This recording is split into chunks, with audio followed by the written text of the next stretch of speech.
So this is about the Shimano FX4000. It's a basic entry level reel, but this is the second gen. The first gen was replaced about 3 years ago.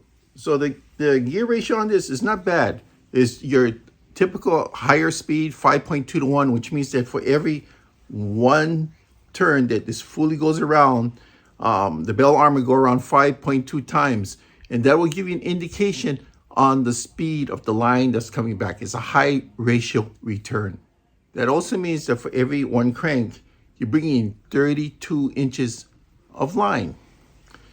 Now see, it's not broken. It's just going back and forth here because the anti-reverse switch hasn't been engaged yet, which is kind of cool. Look at it. See how that tiny little switch there? Can you see that? Look. Tiny switch. See, now it's engaged, right? Hear that? Now this is perfect. This is one of the first reels I've seen that they have it tucked in so it cannot be accidentally triggered. So see, this is working both ways. Switch it. Now you cannot go back. See, it only goes one way. This was an old time feature way back in the day where fishermen wanted to put out their live baits, dead baits, and just by letting it slowly go out and going back and forth. Nowadays, it's a function we don't need, and a lot of the newer reels are doing away with that.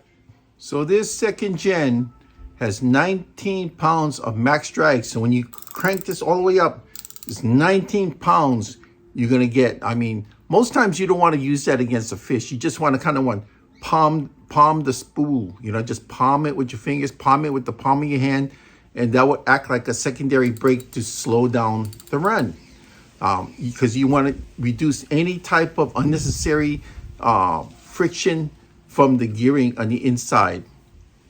So besides front drag, because you know you got either front or back drag, this one has the front drag. You got the roller clutch. So you know this is the 2+1. The older one, the original one, only had 2 bearings, so it was kind of limited. This one here has 2+1, so you got 2 bearings on the inside plus the roller bearing. So this reel still incorporates the propulsion line system. So that's Shimano's way of when you're casting your line, it helps in the propulsion to get a cleaner, smoother transition with less friction, so the line will go out farther and you get more distance. Okay, so what kind of line can I put on this 4000? If you use 8-pound mono, you can go 220 meters. That's a lot. If you go 10 pounds, which is a little bit thicker, you're going to cut it down to 180 meters. And 12 pounds, it will cut it down again to 145 meters. But if you want to get more lineage on it and you want to go braid, which is thinner, if you go 15-pound braid, you'll get 210 meters. That's a lot. 30-pound braid, you're going to get 165 meters. 50-pound braid, which is really, really thick, and most people wouldn't need that unless if you're going for catfishing straight up and down. You for the 50-pound, you can get on 110 meters, which is more than enough. Okay, I just used my fish on spooler to spool on line onto our FX reel. Look at that. Look how perfect that line lay is. You want to get the line lay as perfect as that, if possible, on every time. About 1/16 of an inch on the top and perfectly lines down with the bottom, so there's no bunching up whatsoever. Look at this, guys. Check it out.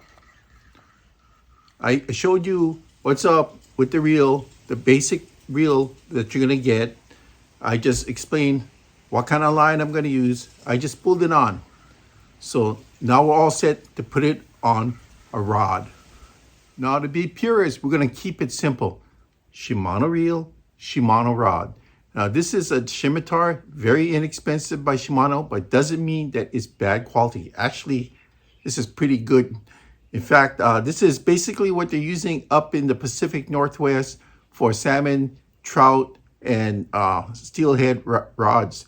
This one here is 8'6", and it's perfect. It's 8 to 17 pound recommended line, which is your basic type of line strength rod that you want to use. It's a good all-around rod. So we're going to use this for our 4,000. I would say the 4,000 is good for an 8.5 foot rod, wouldn't you? I think if you went to a 5,000 size reel, it might be a little bit too big. A 4,000 seems to look and feel good.